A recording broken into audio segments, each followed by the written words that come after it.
تحلیل، تکبیر، تحمید۔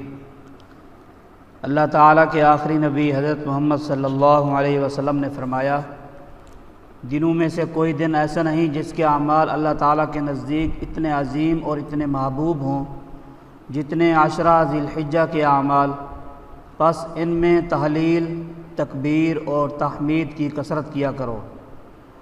لیجئے آقا صلی اللہ علیہ وسلم کا حکم آ گیا، کون ہے جو کہے لبیک لبیک؟ تحلیل کا مطلب لا الہ الا اللہ کہنا، تکبیر کا مطلب اللہ تعالیٰ کی عظمت اور بڑائی بولنا، اللہ اکبر۔ تحمید کا مطلب اللہ تعالیٰ کی حمد کرنا، الحمدللہ۔ چند الفاظ کی ایک صحیح حدیث میں بڑی فضیلت آئی ہے، وہ یہ ہیں: اللہ اکبر کبیرا والحمدللہ کثیرا وسبحان اللہ بکرۃ واصیلا۔